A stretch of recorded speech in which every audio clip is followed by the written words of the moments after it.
Come on in, sit right down. Keep your hands up and keep your chin down. Shut the door. Time to go with Randy Harris and Knockout Radio. Ladies and gentlemen, Knockout Radio with Randy Harris is about to start. So get ready for the best MMA talk, games, interviews, prizes, and surprises anywhere for Knockout Radio. I'm the voice, Ray Flores, and you can follow me on Twitter, twitter.com/Ray Flores MMA, or facebook.com/Ray Flores MMA. And now, here's Knockout Radio. Hey-o. Hey, everybody. What is going on, everybody? We are back. Well, three of us are. Yes, we are. Almost everybody. Derek's on a plane coming back from Baltimore, so we're going to miss him tonight. But a lot of things to talk about. And first and foremost, why were you laughing when Hudson Hornets were playing? What? When the opening started, and you kind of gave a smart-ass smirk like... You haven't seen Twitter? I don't listen to Twitter. Then that's why. Why? What's Twitter? What's going on Twitter? Oh, the Juicy Onion's just all over Twitter today. Oh, really? Now what's going on?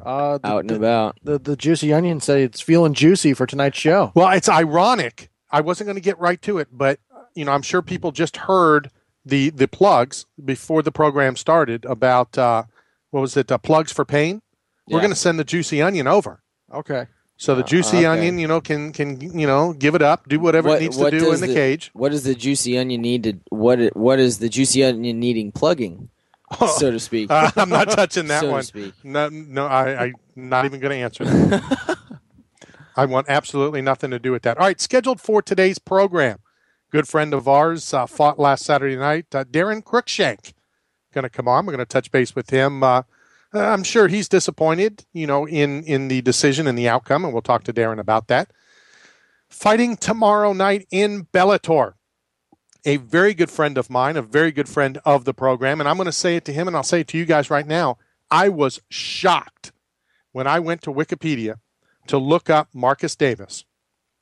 I've done a lot of things with Marcus Davis over the years. Do you know how long ago it was that he fought in Miami? Tell us. How long? Did you or did you not go down for that fight? I did not go down for that fight. Who went down? Johnny Lightning. Oh, Johnny Lightning went. If you would have asked me, when did Marcus Davis, and a matter of fact, Kim Couture fought on the card as well. If you would have said, when was that fight? I would have 2 years. I would have said 6-8 months ago. 2 years? That fight in Miami against Chuck O'Neal was October 15th of 2011. Wow. Time flies. Wow. So Marcus Davis is going to come on at about 6:20, hanging out with our good friend George Gagel as he gets ready for what should be a pretty entertaining fight against Spirit Wolf. Is it going to be an entertaining interview? Yes. It's George Gagel. I love listening to him talk. I'm not sure George is going to be on. George is just hanging out there because George is the jiu-jitsu maestro. Oh, I thought you were saying that we were going to have Marcus Davis on. No. Marcus Davis up there in Maine tomorrow night's Bellator. We also have Bellator tickets for next Thursday to give away. That we do, and we need to make sure that people have to contact us to get those, obviously. So, or tell us why they want them, or they can tweet us, they can call in. 855-483-6646. All right, that's just the first 20 minutes of the program. Yeah. At the bottom of the hour, to discuss a little MMAdraft.com, a brand new promotion platform for amateur martial artists, the California kid Uriah Faber.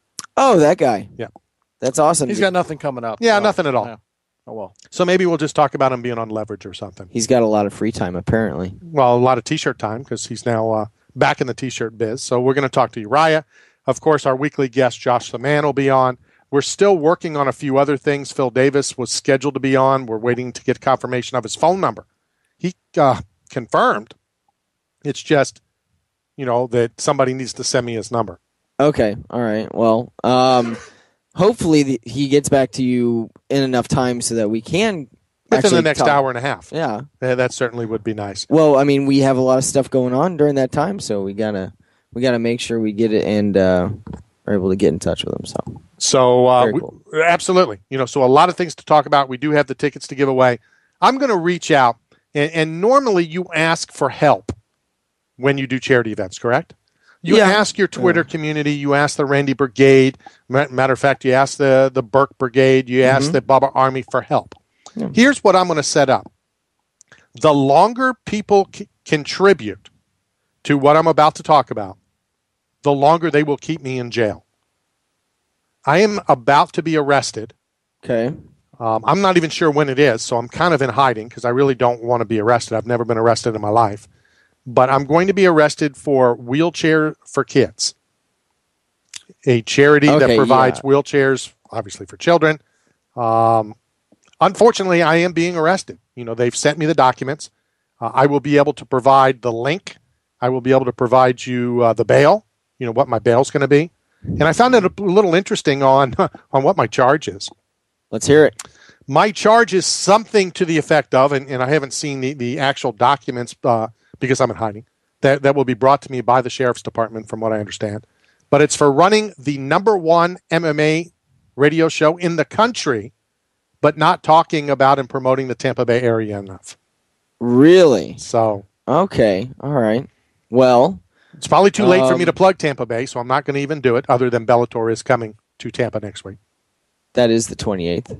So if you, for whatever reason, are not able to win tickets through us, please go out, get the tickets. Do you know how much they are, by chance? Looking it up right now. Oh, hey, great. I'm guessing. I would say between 25 and 100 is what I would guess, depending on where you're trying to sit. But we went to the last one at the Sundome, and even the higher up seats weren't that bad. No, everything actually. Well, it's the Sundome. Yeah, it's a decent venue for an event like this because you don't have to spend all that much money and you can sit a little bit further back, but you're still close enough to really enjoy and be in the action. Give me your thoughts about Saturday night's UFC card in Montreal. I thought it was a fantastic card. A lot of action. It wasn't much of a snoozer, even though I think there was only the one stop finish, and that was the Ellenberger knockout of Marquardt. So the decisions, even though they went the full time, they weren't boring. And I don't, as far as I remember, I don't think there was any excuse for any fans to be booing. So I don't think fans need an excuse to boo. No, they don't need an excuse. They boo just because they want to boo. They want to see two guys stand in the center of the cage and swing. Well, as do I. I want to see Vanderlei fight. Yeah. And that definitely is a Vanderlei. Obviously, I took some notes. They're not in front of me. But what was the fight that was, in my opinion, stopped early? Oh, absolutely. The Darren Cruikshank, John McDessie fight.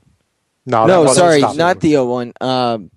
That was a decision. That was Elkins, the Darren Elkins. That was the fight? one after that. Sorry. Thoughts, comments? Do you remember? Did you guys go back in time? Everybody thought it was this, except one.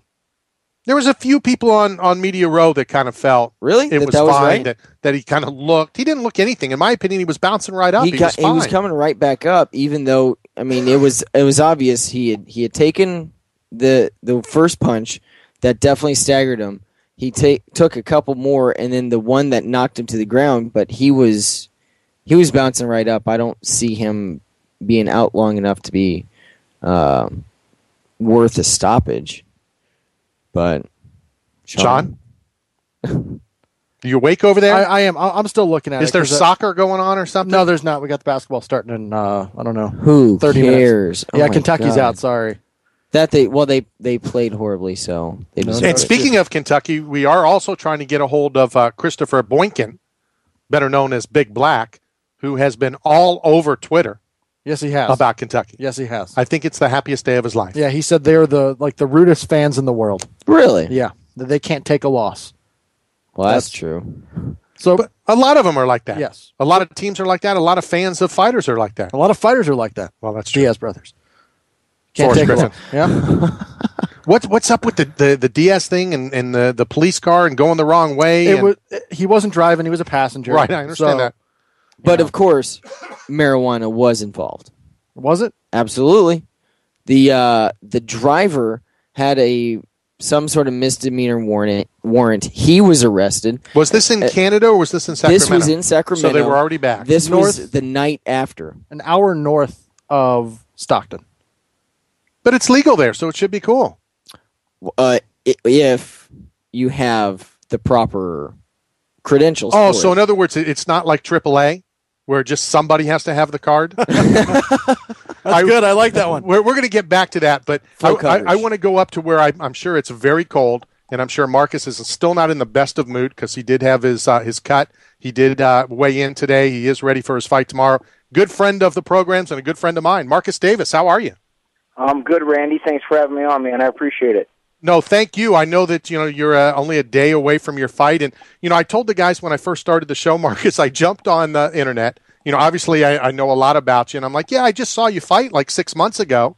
That's like almost a year and a half ago.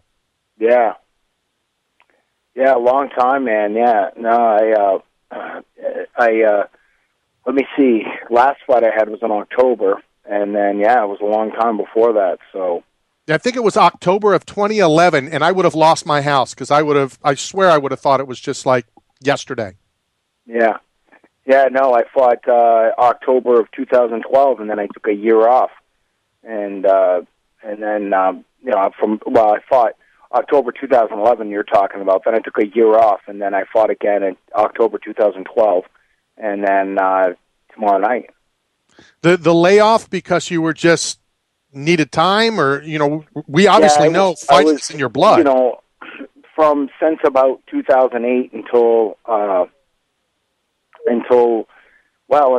September 2012, I've just been dealing with so many injuries and arthritic problems and the bulging discs in my C5, C6, C7, C8, and just a lot of health problems. And I was pretty much thinking I was going to just hang it up because I just wasn't getting any better, and I was trying everything I could. And then through continuing to see my doctor and keep trying things and narrowing things down and everything, then we were able to solve some issues early on. And now, I would say about, like I said, since about September of 2012, we were able to kind of narrow things down, and things just started to get better. So from that point until just recently, now everything has subsided, and I'm back in control of my body, and it feels good. Talk about the phone call that you got from Bellator, obviously one of the biggest companies in the country, and to get a call after that layover, it had to be pretty exciting. Yeah, I was. They called a couple months after I had beaten David Belkaden in Sweden, and that was a good win. And they made an offer to me, and the offer that they gave me, I wasn't really looking for. I really wasn't interested at the time, and we kind of went back and forth for a while, and then we came to an agreement. And so after doing that, I've signed basically a 3-fight deal with them, but I have the ability to fight 2 other places in the next year. So I'll have 5 fights starting tomorrow until 2014, in March 2014. I'll have 5 fights in between now and then, 3 for Bellator and 2 for these other organizations. Talk to us a little bit, and we are talking to Marcus Davis. Fights tomorrow night on Spike TV against Spirit Wolf. I would assume you're expecting what we think is going to happen. 2 guys are going to get in the center and just kind of go at it. Yeah, I think that in this fight in particular, it's, my fight to lose. Spirit Wolf is going to do what he does, and he's going to come out, and he's going to throw nothing but, big, heavy shots, trying to knock me out. He's going to try to push me against the cage and drag me down to the ground. That's what he's going to do, and then what he's going to try to do. And then, what I'm going to do is I'm going to go out there, and I'm going to take control. I'm going to dictate the pace. And I'll control him with good footwork and shots and stuff like that, punches and kicks. And then when he gets desperate, and he tries to force something, that's when he's going to make a mistake. I'll either knock him out or I'll submit him. Marcus, you've been fighting professionally since August of '03. Is it still fun? I know it's in your blood. I know you do it. Is it still fun to do? Well, I've actually been fighting professionally. This is my 22nd year fighting as a professional. So I turned pro in 1993 in boxing. Right, in boxing. And so I did, 11-year stint of being a professional boxer, and then I switched over to MMA. I'm doing exactly what I want to do. I'm at a point in my life where I don't have to fight anymore. I'm not like some of the other guys where they've taken their money and they lived a life that that they had that was in their bank or whatever you want to say. But I own multiple gyms. I'm involved with a supplement company. I have 2 books coming out. I write now for Fighters Only magazine. And then my wife and I own a dessert company, and my wife also is on the board of directors of a medical company. So we make a good living, but this is what I do. It's almost like an addiction, or it is an addiction, I should say. I started doing this at age 8 years old, and when you do something at age 8, and now I'll be 40 this year. When it's been part of your life this long, you don't just walk away when you feel as though you're still able to compete. I'm not saying that I'm in this run for some kind of world title or anything like that. I never was. And that's the difference, is that people will look at people and they'll say, why are you even fighting if you don't want to be the world champion? Or why are you fighting? I think of it differently. I think that anybody who only fights to become world champion, I think that's silly. I think people that fight should be fight because they're fighters. That's just what it's about. I just want to get in there, and I want to be able to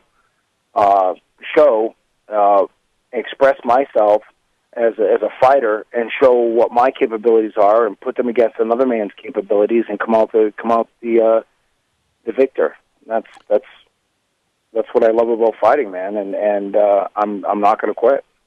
Any more pressure than with you fighting at home? I'm looking at where you fought all over the world, all over the states.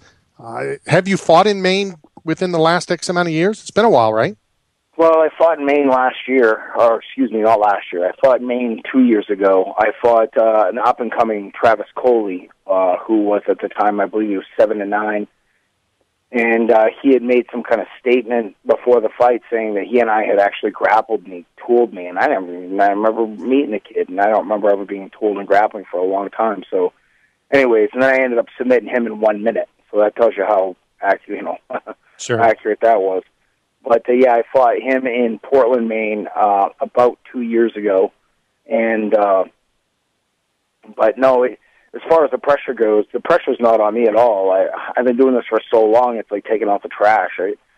I've fought in people's backyards, and not only in their backyards, but I've traveled, thousands and thousands of miles to fight people. I fought people in 9 different countries now. I was and still hold the record in the UFC for the most traveled UFC vet. I think I'm one ahead of Trek Congo right now. So, being the bad guy is the role that I've played my whole career, and fighting on the road and all that pressure that you have to deal with, that's what I've done now. I'm driving distance from my house, and I get to fight here in Maine, and it's easy. It's definitely got to be nice. And I do remember you and I talking about that, the Chuck O'Neil fight. When I went, I'm sorry, I'm all over the place. When you fought the Chuck O'Neil fight in Miami, I remember you and I talking about the Portland, Maine fight. Hey, have you ever seen George Gagel, do any jiu-jitsu? I'm trying to get confirmation. Yeah, you know what? I've only seen him do it in the actual school. I've never seen him do it in a fight. In his jiu-jitsu school, I've seen him do it. And at my school, I've seen him do it. But I've never actually seen him ever fight in a cage. Or maybe it's the cage. Once you put him in a cage, you just can't do jiu-jitsu. So And I've asked him that, and I've asked other people, but now, I know you, I trust you. So if you tell me you've seen it, then I guess George Gagel does know a little jiu-jitsu.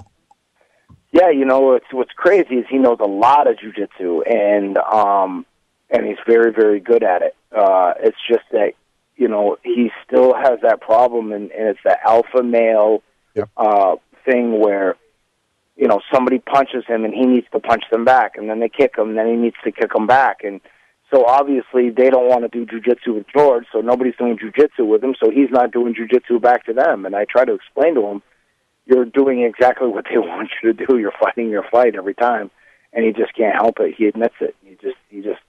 He's programmed that way. And I'm sure, and I know you told me that he's there with you. If you ask him, he's going to tell you that I've said the same thing to him, over and over and over Multiple again. times.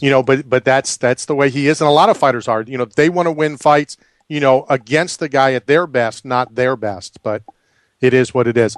Marcus, Yep. I really want to thank you for taking a couple minutes. I know that you're trying to stay off your feet and kind of stay mentally prepared for the fight tomorrow. I'm looking forward to it, and hopefully we can talk again within the next year and a half.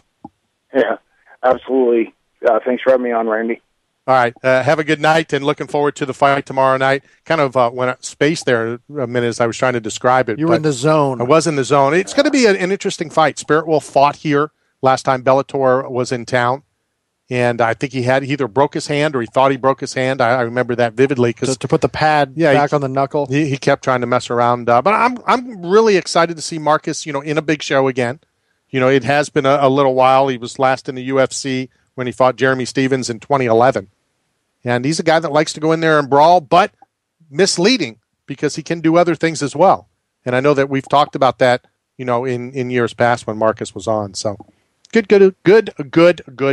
He's been jumping around organizations a little bit recently, so it's good to hear that when Bellator called him up, and even though at first it wasn't necessarily what he was looking for, he said he has a 5-fight deal, 3 of which are with Bellator, so gives him some stability, and so hopefully we'll be seeing him on Thursday nights here on a somewhat regular basis. I think somebody just tweeted, I think Eric in Denver said the Juicy Onion and jail, they kind of go hand in hand. You're shitting me. Wow. I'm just saying. That's funny. Yeah, it kind of is. That's awesome. All right, let's go back to matter of fact, I was just going to say we're going to go back to Saturday night, and we are on the line with us now. Fought Saturday night. I saw him in Montreal. Darren Cruikshank. Darren, how are you? I'm doing good. How are you guys doing? Not too bad. Just wanted to kind of touch base, see things, how things are going. Have you had time to kind of rewatch the fight yet? I actually just seen it a couple hours ago, and I feel like, from an unbiased position, I would say that I won. I would say I won the first 8 minutes of that fight, and I feel like, I'm not saying that I won it like outright, like I beat the crap out of him, but I feel like I was winning the exchanges from about 8 minutes, and I feel like he won the last momentum or whatever that he got. Ended up winning him the fight because it was at the end instead of the beginning of the fight. And we'll need to talk. And that could have been the right call for the judges. I feel like maybe in a different country that it might have gone the other way. It was such a fight where there really wasn't somebody that dominated enough to where okay, that guy won for sure. I think it could have went both ways. What can you take from that fight? What will you take from that fight, as you continue? You were on a 6-win streak. Now, of course, you're starting all over again. What are you going to take from that fight? Well, from this fight, I feel like, during the fight, I was so worried about, like what he could do and stuff like that. I feel like I gave him too much respect, for his power and his striking ability. I feel like I never really opened up. I never went into, kind of like kill mode or go after him. I felt like I fought the fight to win, but not to beat the crap out of him kind of thing. And for me, I just can't do that. I almost played it safe a little bit too much.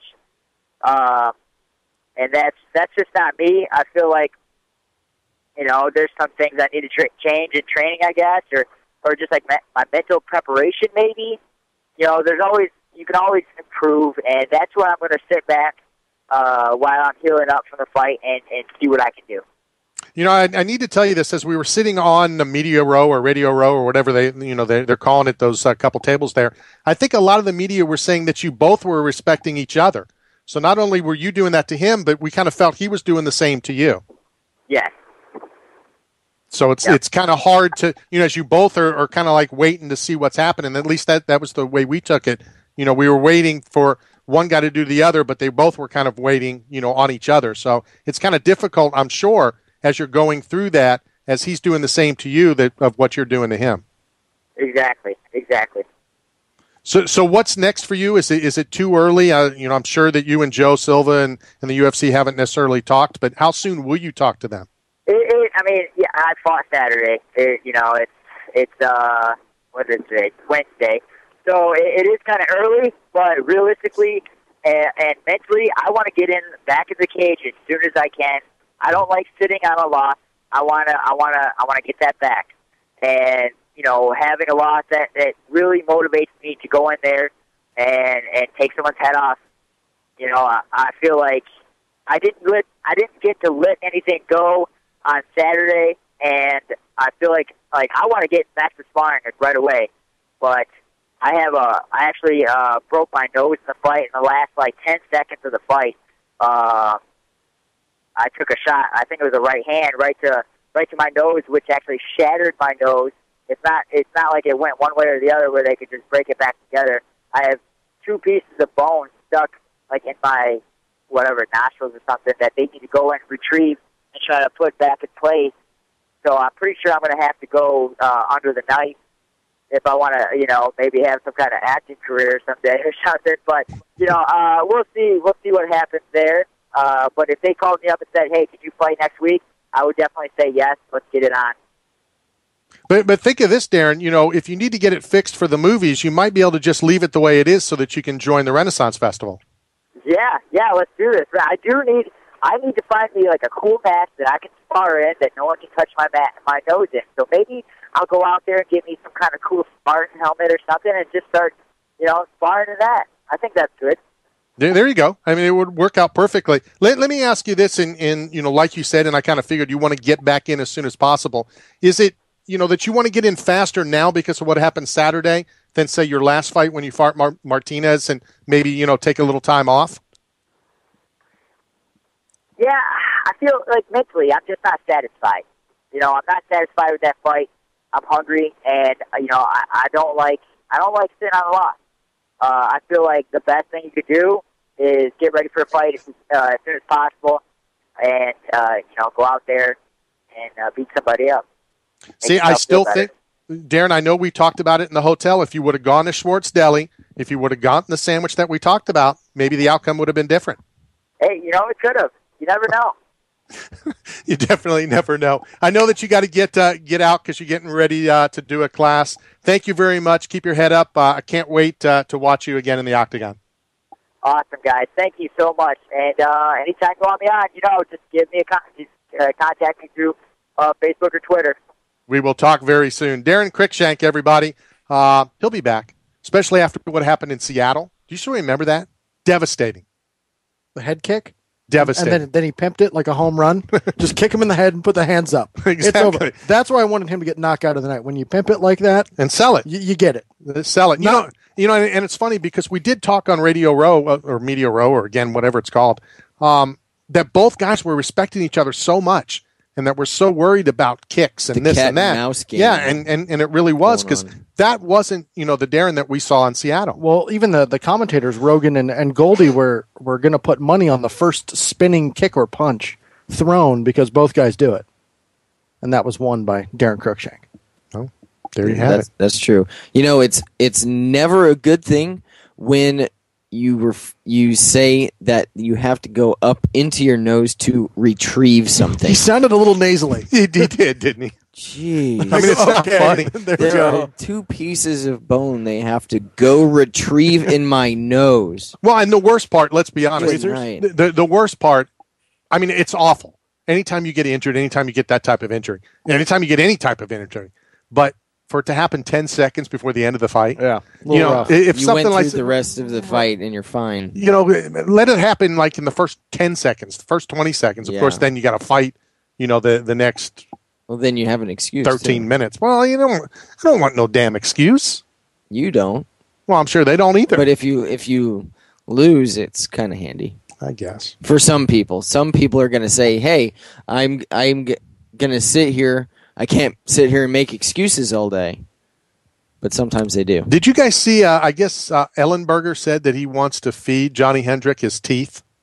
He wants to knock all his teeth out. Not happening. Well, they will fight. Oh, they'll fight, yeah. One way or another. But there's no way that I don't think Ellenberger can muster enough to do that sort of damage to Hendricks. I mean, Hendricks was taking some shots. I want to wear Johnny Hendricks' teeth as a necklace. I also saw this, and Uriah Faber coming up in about 3 or 4 minutes. We're going to talk about his new venture. And we may touch base on the Scott Jorgensen fight, which is right around the corner, as well. I have seen some people say that now is the time for GSP to fight Anderson Silva. Absolutely. That's Thoughts? what I've heard as well. I think it's interesting, and it makes sense from the fact that you have to have, for it to be a super fight, you have to have both guys when they are considered super. So you have to have them at the primes of their career, and that's why I still stick to the fact that both of them should have the belt, personally. Yeah, for it to be, the super fight. Well, we're going to talk about that. We're going to talk about some things that I heard while up in Montreal. But real quick, we're going to jump back to the phone lines because a brand new kind of website's out there, and the leader of the pack is the leader of the whole entire free world, the California kid, Uriah Faber. Uriah, how are you? Doing excellent, man. How are you guys? Things are pretty cool here in Florida, and I'm sure weather there in California is pretty good. It's been nice. It's actually raining the last day and a half. But other than that, it's been beautiful, man. We've been lucky. Rain's okay.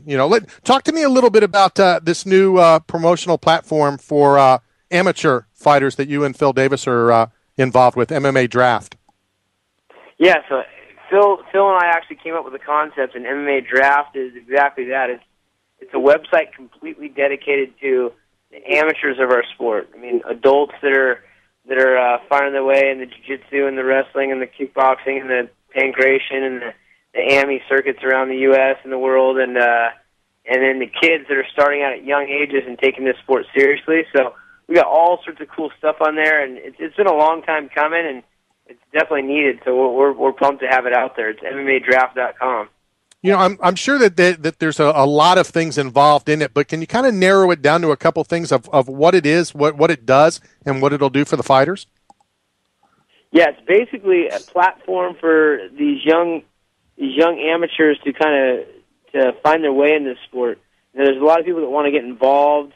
There's a lot of people that think their kids are going to be the next big thing. There's a lot of people that are like trying to find the matrix of how do you get involved and become a professional in this sport. And this is not only a platform for them to be seen. We're sponsoring fighters in the UFC and in the larger circuits. It's going to draw attraction back to these other events to this website, but it's covering local and national events with all the amateur stuff that leads up to mixed martial arts. And we've got cool articles that give guys helpful hints on choosing teams and management and things about diet. And then we've got a school of techniques that they can utilize and kind of compare themselves to other kids in their state and in the U.S. and in the world. We've got a lot of stuff on there. It's all about creating some structure to this world of the amateur MMA participants. We are talking to Uriah Faber on many subjects. He has an upcoming fight. We'll talk to him about that in a second. But MMADraft.com. Uriah, is that something that the amateur promotions across the country can also use and maybe find amateur fighters? Yeah, definitely. I mean, you'll be able to find amateur fighters on there, and amateur fighters will kind of get to understand how to get their names out there as well. They can go on there, and there's forums, and there's event event notifications for things that are coming up in their area, whether they be tournaments or or amateur fights in the area, and it's going to be useful for everybody. How did you and Phil kind of put this together? You guys just were hanging out, or over some phone calls and texts and tweets and stuff, or was this a long process to put it together? It has been a very long process, and it's not just a cookie-cutter site. We had to develop the whole thing from the ground up. There's nothing really like it. So we actually have a partner who has some knowledge in the internet world. That's Will Farrar out of Utah, and he owns the VA Loan and Mortgages and also the throwdown fights that they hold in Utah. So he's the guy that's really helped us develop this thing. And Phil and I sat down really the second time we ever met and started talking about the world of mixed martial arts and how it's going to change over the years, and how crazy it is that the college wrestlers like Phil and I are going to have all new opportunities, and kids in general who are doing jiu-jitsu and everything else. And we're just thinking about how the future is going to start to lay out, and no one really knows, and no one's really helping it happen. There's a lot of interest in our sport, and the participation in the amateur level is huge, but there's never been a site that's only dedicated to helping those kids get exposure, helping them know which way to turn, helping their parents kind of figure out what the sport's all about. So we started developing it 2 years ago, and it's been a long time coming. God. Not to change subjects, but I'm going to do it real quick. What did you think of that survey that came out, something about fighters that smile don't win as much? And then I look at your record and how successful you've been, and you're smiling all the time. I didn't necessarily agree with the survey. What did you think? I never saw the survey. I'm not sure who they're checking on, but smiling's been a huge part of a lot of my success in this world, not only in the fight world. So if I were some young kids looking at that, I would say ignore it. Well, and I agree. And if the guys in the studio, if you can try to find it, and we'll send it over to Uriah after the program. Talk to me a little bit about the upcoming fight. What's just a couple weeks away, right? Yeah, it's basically the finale for The Ultimate Fighter. It's April 13th in Mandalay Bay, and it's going to be live on TV for everybody to check out. So I'm fighting Scotty Jorgensen, who's very tough. I think he's currently in the rankings at about number 6, and I'm about number 3, so not too far apart there. And we're going to throw down, man. He's actually a friend of mine, so we're just going to make the most of it, beat the crap out of each other, and have a good time. Not to correct you, Uriah, but you're number 2. Okay, number 2. That works. I'll take it. And it's funny that you brought it up. I am part of that, which I'm pretty honored to do. It's kind of cool. What are your thoughts as a fighter, about these rankings and about the media kind of doing this thing? It doesn't really.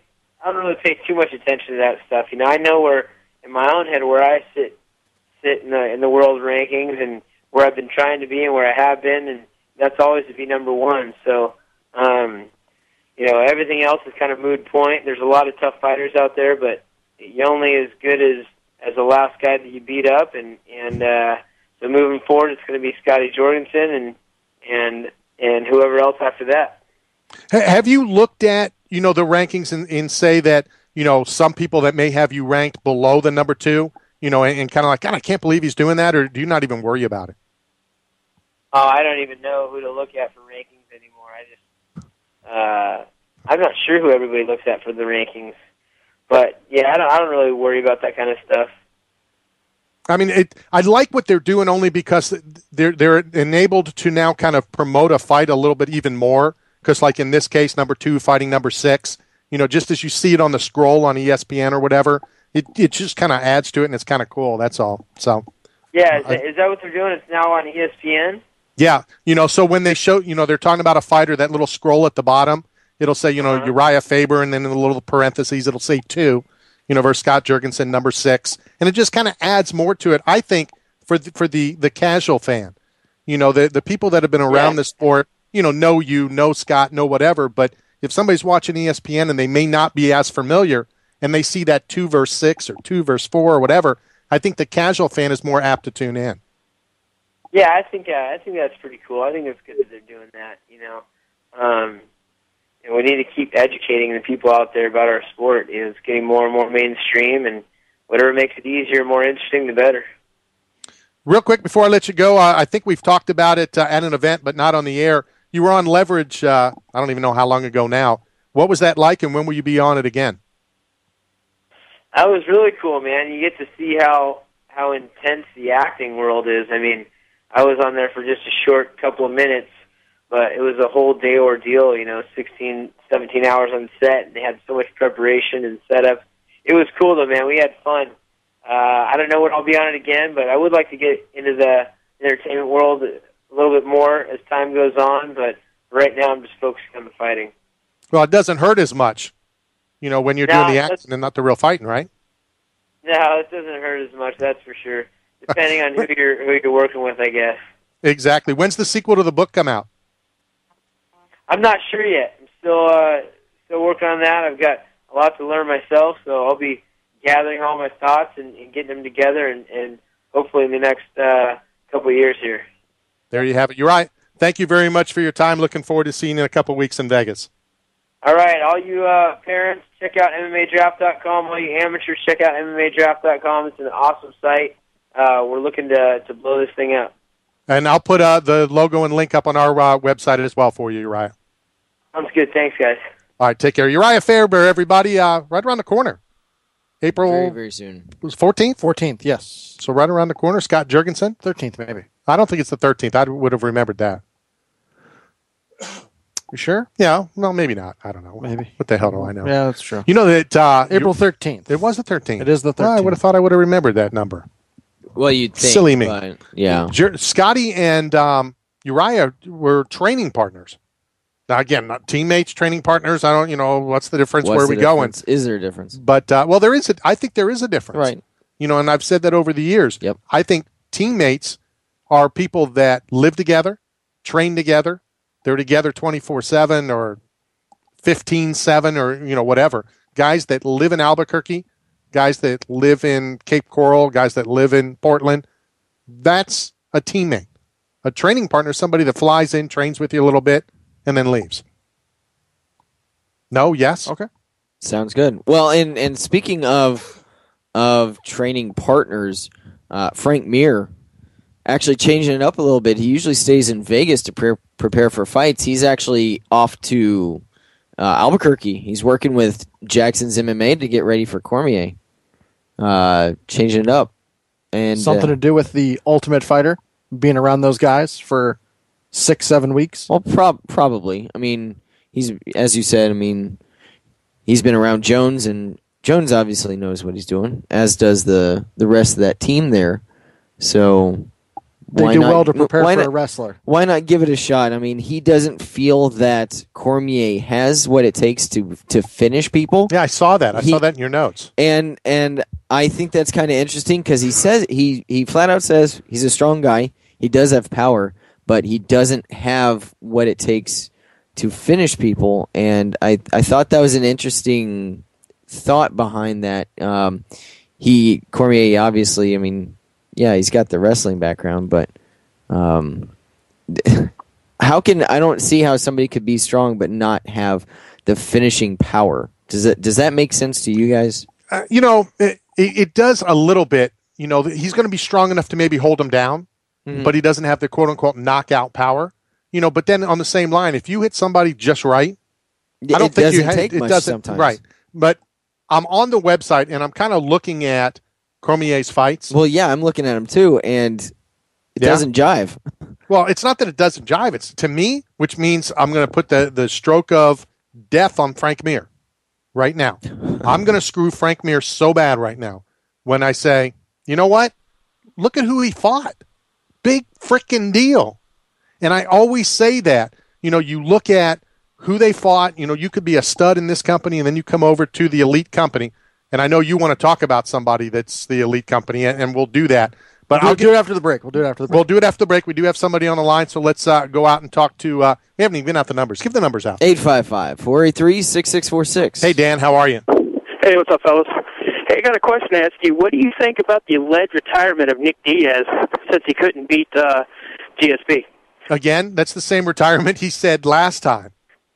You know, I had a long talk with Kevin Iole and some of the media guys, and they're convinced that Diaz is out there, that Diaz doesn't. In my opinion, this is all a game by the Diaz brothers. They're more aware of what's going on, you know, than most people. Than anybody gives them credit exactly. for. He's not going to retire. He's not going to make any money outside, you know, of this sport. And you'll see him come back and he'll fight, you know, on that rankings we were just talking to Uriah about, somebody at 8 or 9. He'll have a couple more fights. He's not going anywhere. Well, let me ask you this. Do you think if GSP would have stood up and went toe-to-toe with Nick, do you think the outcome would have been different? You know, and if you've listened to this program, you know where I stood. I thought Diaz was going to win this fight a year ago. I said he wasn't going to win this one because of, you know, how he got under his skin. But he did stand up with him a little bit, and Diaz still wasn't able to do anything. Yeah, you know, whether true, it was. I got to give it to, you know, GSP. I don't give a crap. Honestly, I think he could take Silva. See, I don't. Ooh. I think he can take the Spider. Honestly, God, I think he can. Where do you see him winning that fight? I see him taking him to the ground and doing what he did to Nick Diaz. I think right now the GSP we're seeing is a GSP that will impose his will on anybody he wants to. You think GSP is strong enough to avoid? You think GSP is strong enough to avoid Silva's Brazilian Jiu-Jitsu? Dan, are you there? All right, I guess we lost Dan. But, you know, a lot of people do think GSP can take Anderson Silva. Mm-hmm. I think the fight's not even worth talking about. I also thought that, I don't know. And I want to get back real quick. It's always a punch. I want to get back real quick to what I saw from Nick and Nate Diaz. All right, I had this long talk. We were sitting in the bar area, Kevin Iole, Oliver, you know, the guy from Germany, you know, who does the German translation, and the guy from England, Gareth Davies. And Gareth Davies. So we're all sitting around and we're talking about the Diaz brothers and, you know, how Nick said, you know, he's not on the cover. Not even that he's not on the cover of a magazine. He's not in a magazine, you know, was one of his comments. Now, their all comment was nobody reads magazines anyway. So it's not even a big deal. But supposedly Nick Diaz said at the press conference, which my plane didn't land in time and I wasn't able to get to, he has no fans. Nick Diaz allegedly claimed he has no fans. That everybody's against him. So he has thrown all of his actual fans under the bus. And here's the thing. Nick and Nate Diaz know how many fans they have. I watched both those guys walk around the hotel on Thursday night and on Friday night, signing autographs. They were the coolest guys. They said no to nobody. Speaking of which, did you see the picture of Nick taking the picture with the kid who was dressed up exactly like GSP. with the belt? Well, and he was all over that. That kid sat in the very first row at the weigh-in, and he was everywhere. He got into the back. Nick and Nate Diaz are a lot smarter than I think we give them credit for. They say some outrageous things. They do some outrageous things, but they're doing it to sell fights. I believe that. It's that poor little old me thing. Okay. So the Nick whole Diaz is going Texas, nowhere. You say the whole Texas thing, was that just to say stuff to be controversial? And Cesar Gracie says he's overpaid. Right, yeah. And that he was talking about this year, that he hasn't paid taxes this year. Do you really believe that somebody who hasn't paid taxes in a year, not alone forever, is going to say that publicly? No. Only somebody. You would hope not, but this is Nick Diaz we're talking about. This is Nick not Diaz, your normal human being. This is Nick Diaz, who you guys, people at the main station, people that have listened to this show, I've been behind Nick and Nate Diaz. I like them because I like that they talk a bunch of crap, they talk bizarre, and then typically they go in and have a decent fight. I like how they treat fans. They are aware of more than we think they are. So we're talking about Nick Diaz right now instead of talking about GSP, instead of talking about Johnny Hendricks, instead of talking about whatever's in Sweden next week. He's no fool. He pulled a Chael Sonnen. I was about to say this is straight from the school of Chael Sonnen. Absolutely. Tell me who else can come out of a year suspension and walk right into a title fight. Yeah. Well, GSP said after the fight, I don't know if you guys watched it or if you took right off from Hooters on 4th Street, he's like, give him some credit, Nick Diaz. He sold this fight. Yeah. Yeah, well, and they both said that. They both said that about each other. And he did. And he sold the fight. How many people watch this because of? How many, Johnny Hendricks got screwed out of this fight because Nick Diaz talked a bunch of crap. Well, even the weigh-ins. Nick Diaz cannot make money outside of fighting. That's very He's a true. great motivational speaker. Well, I don't think you make money doing triathlons. No, I don't think so. It's sponsorship money, and that's probably not that much. You're probably getting more so in the way of equipment. Well, there is whatnot. a new company in California, Reefer R Us. Well, they're been behind him 100%. They have been for a while. But I mean, talking about bringing people, I mean, they brought people to the weigh-ins. And viewers to the weigh-ins. They set a new record with this most recent one with 215,000 viewers, and the previous record was 129, and that was UFC on Fox 2. So, I mean, it's not even just talking about what's going on in the cage. People are tuning in to see what sort of shenanigans can be stirred up. Well, and were stirred up at the weigh-ins. This time too, so I mean it makes sense. I understand that. 855 483-6646 855 483-6646. I have to even do it on the phone. When somebody asks me the number, I got to spell it out because it's 85 live on IO. So we are streaming as well on MMAweekly.com. What's been some of the cool stories on MMA Weekly? I know that you guys have been staying up on that stuff. Well, they actually did a fairly cool rundown of a lot of the bigger name people that have been hit by the injury bug. So just to go down the list, Demetrius Johnson, he had been getting ready for Justin Moraga, but he had a shoulder injury. Shoulder injury. So he already had surgery. He's feeling great and looking to fight Moraga at the first Fox Sports 1 event in August of this year. That's on the 7th. Talked about Johnny Hendricks, how the swelling in his hand went down. So it's not a break. So it's not a break, and he didn't even have a doctor look at it, so he feels... How about that call out? All these call outs and all, where Johnny Hendricks said, I'll find where you live, I'll bring a ref, I'll pay for a ref, and I'll fight you right there. Right. Let's do it right now. How will Johnny Hendricks lose his freaking mind if they do the super fight next? Oh, absolutely. And you know what he does? He calls out the training partner, the best friend, Rory McDonald, and absolutely destroys him. But he just had a setback. I don't think Rory McDonald's going to be ready to go anytime soon, right? Yeah, he could probably fight in October. He's shooting for summer or early fall for a return. So he'll be fine. He did re-aggravate the same neck injury. Hector Lombard out 4 to 6 weeks. Wants to fight later this year. Hold on. Is he still with the organization? I thought he's been out since he signed with the organization. He's been performing like it. He hasn't been performing like a UFC fighter. Is anybody surprised? And I know we're treading, the Diacos, the greatest names in the history of Tampa Bay, heavily involved in Hector Lombard. Anybody surprised he's still with the UFC? Yes. With what they're paying?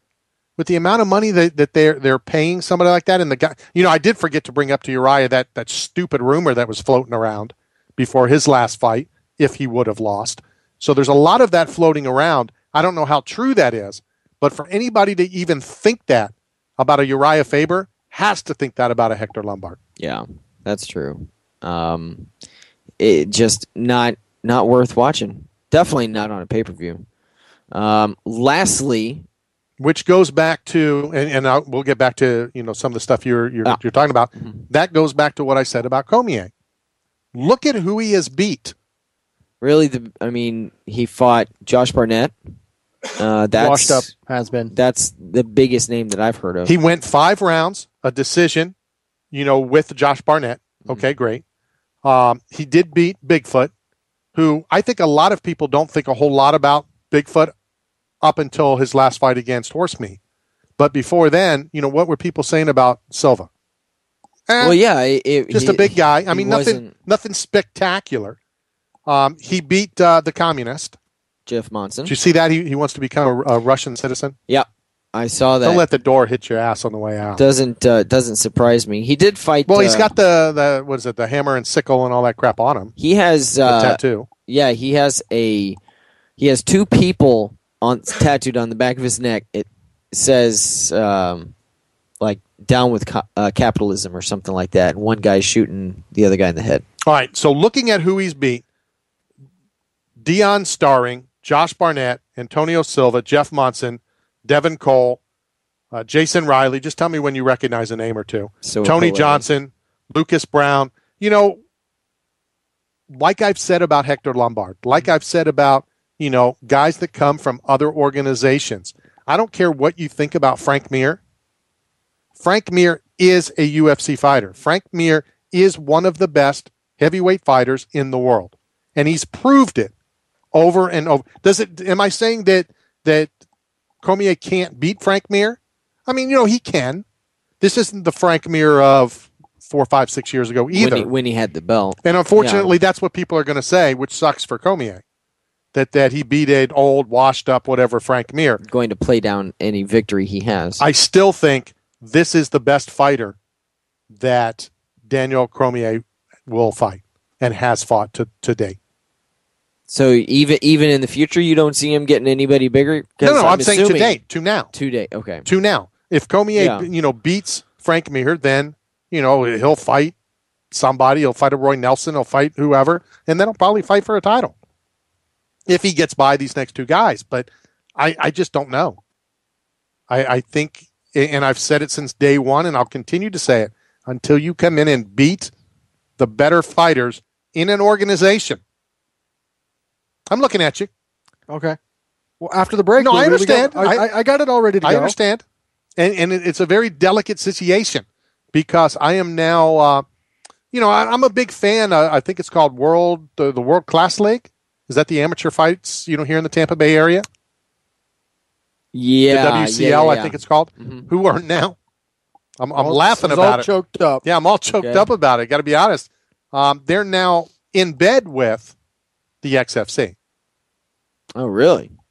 And Ralph was going to come on the program tonight. I think he's going to either do it this Friday or next Wednesday or both to talk about that new association, with the XFC. World Class Fight League. World Class Fight. And what I called it?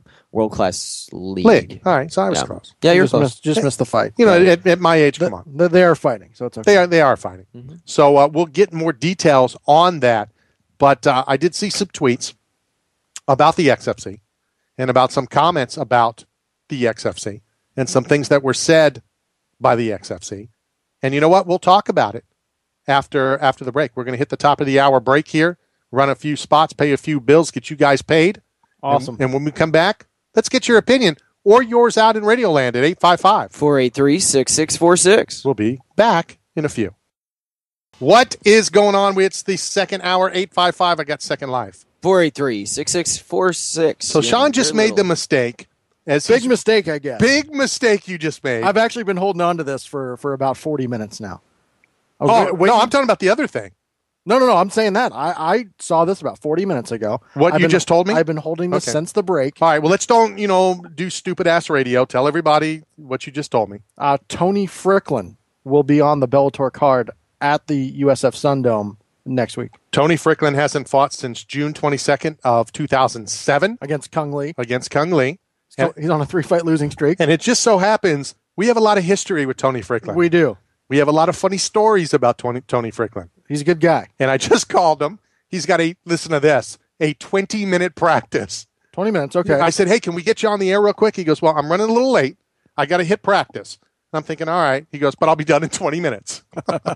What can you get done in 20 minutes? I don't know. When you've been in the fight game like 38 years. Well, that is efficient. I do want to be careful because when I said that to Marcus Davis, he corrected me because it was the boxing that I didn't look at because I don't recognize boxing.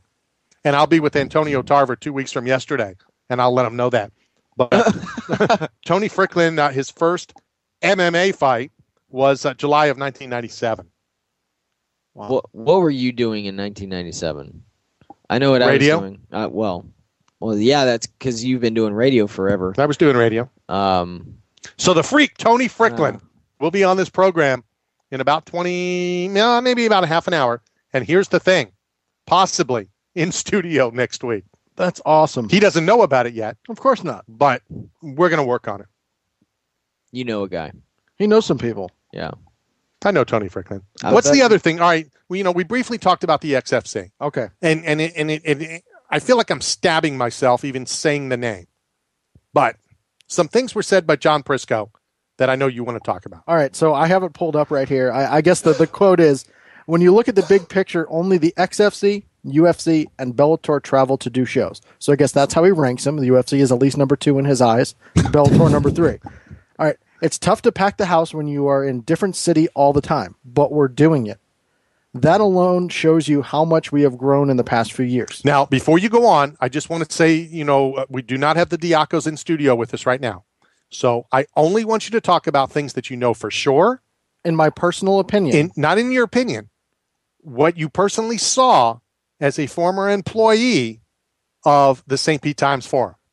As a former employee of the St. Pete Times, now Tampa Bay Times Forum, we were instructed to stand at the front gate when people got their tickets scanned to give them floor seats instead of the 300 level seats that they had to make the arena look like there's more people in it than there really is. And I have no problem with that. They did the same thing for Charlie Sheen. I have no problem with that. I have no problem with, because I used to be an employee of the XFC. I have no problem with anything that company did when it comes to tickets. The amount of tickets that they gave away compared to the amount of tickets that they sold. My only problem is, don't say you sold 15,000 tickets, 18,000 tickets, when in fact you didn't.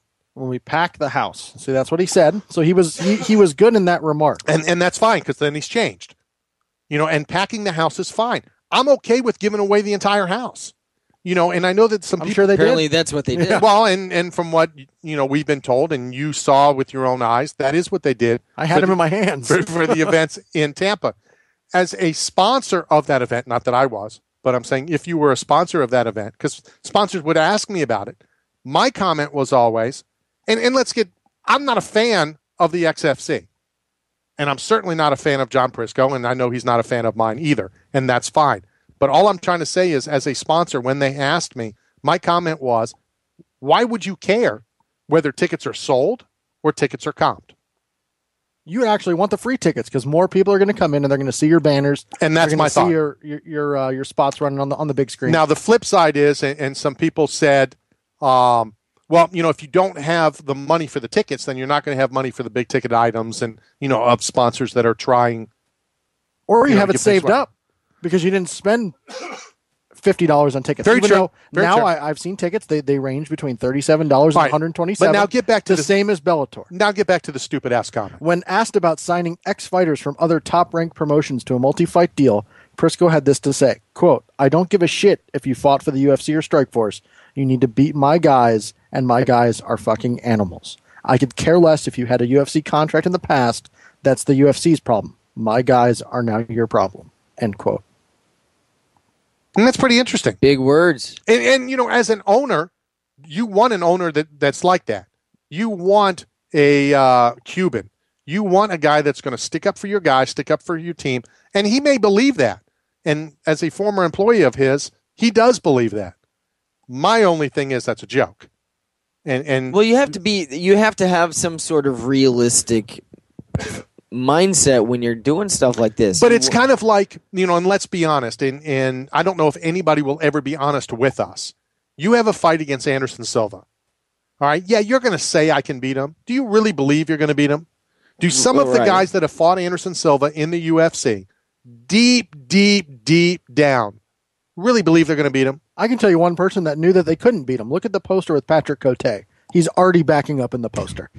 But look at it. I will send it to both of you, and you tell me. That's the thing, though. I mean, if you're using that analogy, and we are, there's always a puncher's chance. So at least Seth Petrozelli. There is. Thank you. So at least there's a puncher's chance. There's a puncher's chance when you're talking about equal talent. I don't agree with that at all. I do. Equal talent. Don't tell me any welterweight in the XFC, the RFC, the QFC, the QVC, the LMNOP. the LMNOP. There's no welterweight in those minor league organizations that could beat GSP, Johnny Hendricks, Carlos Condit. I will bet that fight 1,000 out of 1,000 times. There's always the golden BB. No, there's not. I think there is. I don't. That is the great thing about competition in general. I mean, you have Robert Morris beating UK last night. I mean, you can have the no name whoever. All right. David and Goliath. Could a considering a Goliath? Could a middle school baseball pitcher strike out Josh Hamilton? Now we're just getting ridiculous. No, I'm not. That's yes. All right. I'm sorry that I badmouthed those LMNOPs. Could a high school pitcher strike out Josh Hamilton? Yes or no? This is live radio. Don't go dead on me. In theory, yes. Really?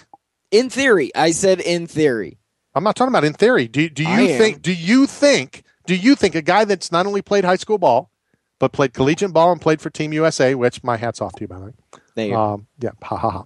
And I'm not saying ha ha ha. You did. So right. It's like, do you really believe a high school pitcher can strike out Josh Hamilton? Come on. Is this before or after a bender? Do you believe you're deflecting the question? Do you believe a high school pitcher right now, any high school pitcher could be the number one pitcher in high school in the country on the face of this freaking planet, could strike out Barry Bonds? So Dana White announced that that's a no. Tough okay.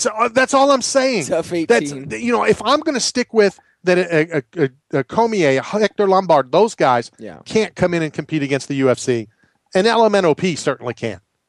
That's all I'm saying. Be realistic.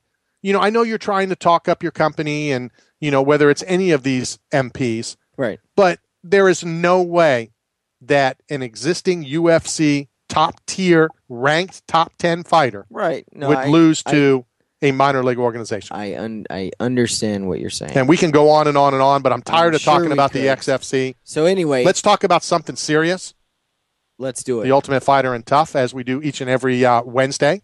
Josh Saman. Josh, how are you? Yeah, I'm doing well, guys. How are you?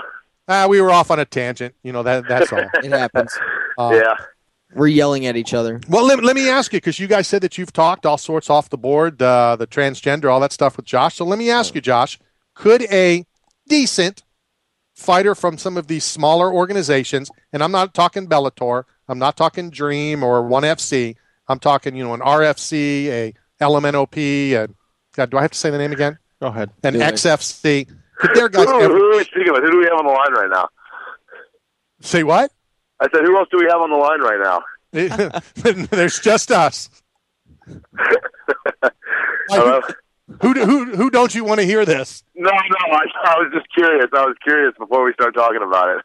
Well, it's just because there's been some things that came out, and I'm pretty, passionate about many things. But it's kind of like my analogy is a high school pitcher could never strike out Josh Hamilton, ever. So your question is whether one of these guys from these lower tier, second tier organizations could beat a guy from the UFC or a high profile guy, or what is the question exactly? Right. The question isn't even a UFC fighter; it's a top 10 UFC fighter. And a second tier, a third tier. I think that it'd have to be a rare case of a guy being very talented and being unsigned. There are a few of them out there. I think Jim Ehlers down in Florida is a good case. A guy I have a good mutual friend with, Mitchell, is actually my partner in Combat Night, and he's always saying good things about him. And I looked this guy up. He's just first person that pops to mind. This is a guy who's like maybe 10-1. He's a champion in a few lower tier organizations. He's on a 7-fight winning streak, and I think someone like him, or maybe no one else really pops up into my head right now. But it'd have to be a rare case of an unsigned talent that just hasn't got their opportunity yet in order to beat a top 10 guy. And maybe as a top 10 guy, maybe he has maybe he doesn't come into shape 100%, or maybe he's injured or something like that. I think there's certain scenarios and there's cases in the fight game, in the fight business, where anything can happen on any given night, obviously. And so, to answer your question, I think it is unlikely, but that's not to say that it can't happen. So what you're saying is there's a chance? I'm saying there's a chance, yes. There we go. Thank you very much. It's this. There we go. I love it. I got to be honest. This is the first time since you've started on this network that I disagree with you. Oh man, I hate to break the streak. I apologize. I just don't see it. But like I said, and talking about the couple companies that we were talking about, you have to be passionate about your own fighters. You have to believe in your own fighters, and kind of what I said. So what brought up the conversation? Who are we talking about specifically? The local organization based in Tampa, Florida, known as the XFC. And of which I'm a veteran. Well, I understand, and I used to commentate, so I'm very familiar with the XFC and John Prisco. But here's John Prisco's quote, Josh. What'd you do, close it? I did. I thought we were done. We All right, so kind of say what it was. I'm anxious to hear, because I do like Prisco, and he does have some interesting sound bites. Let me pull it up. Just ask another question, and I'll. All right, I'll go ahead and pull it up so we'll exact get it exact. So last night, wild card. Give me your thoughts. The wild card fight. Wild card fight was interesting for obvious reasons. Kevin Casey, he didn't get up from the stool for the third round, and he's been getting so much flack online, and it's understandable, man, because these fans are just so brutal. Especially they sit there behind their keyboards and their computer screens, and they never have to train or fight a day in their lives, and they don't understand how it is. And Kevin Casey is a guy. Let me tell you guys about Kevin Casey. He was a guy who kind of came into the house with a persona that he felt like that he needed to put on for everyone, for the show and for everyone in the house. And it's sort of like this thuggish, ruggish kind of. I don't want to say gangsterish, because I don't think that's quite the MO he was going for, but he definitely had a character that he was playing, and Kevin is actually a really smart guy. Over the course of the show, I actually got to know him, and I gained a lot of respect for him, and I think that he understands fully that what happened to him on the wild card, really hurt his credibility a lot, and I don't think that was him quitting. I think it was an actual medical issue. He actually went to the hospital that night. They said that he had I think acute kidney failure is what it was.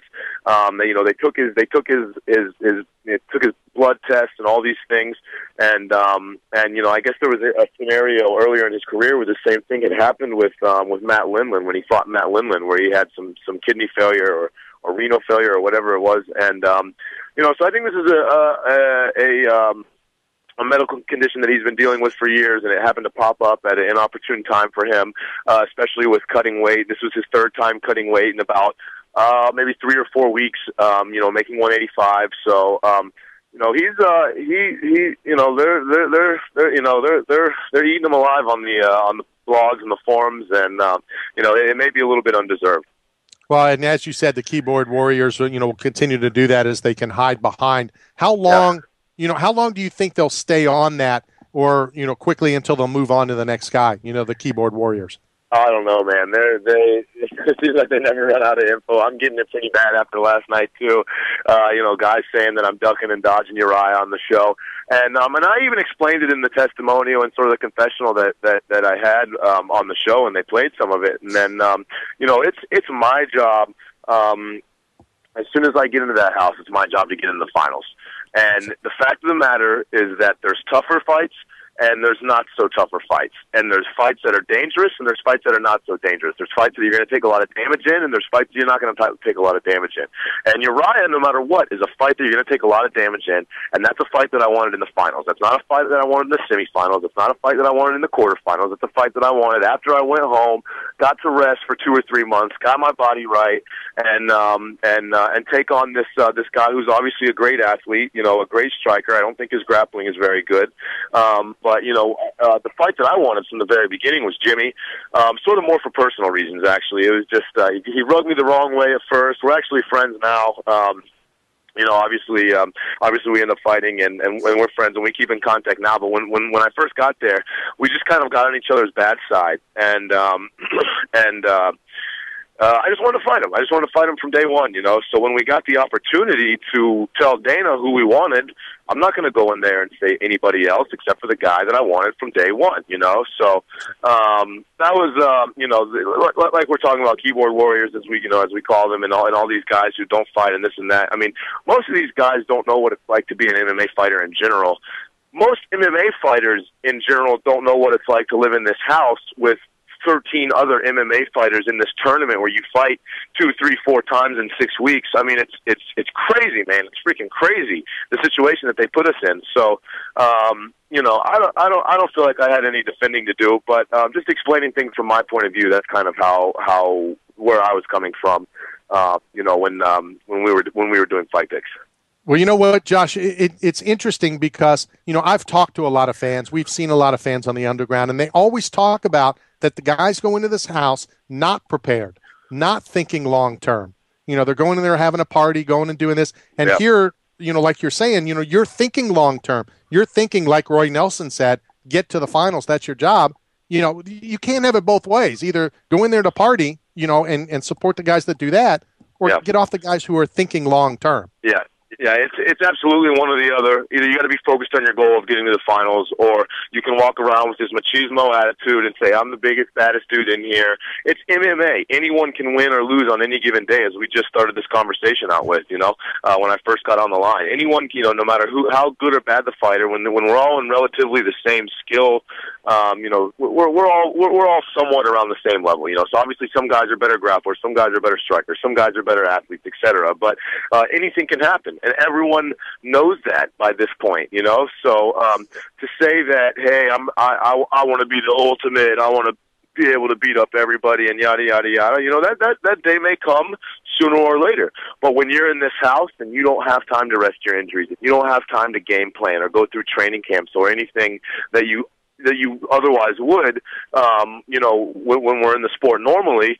You know, you have to adapt, and you kind of have to, you know, you kind of just have to do it on the fly and try to do what's best for you.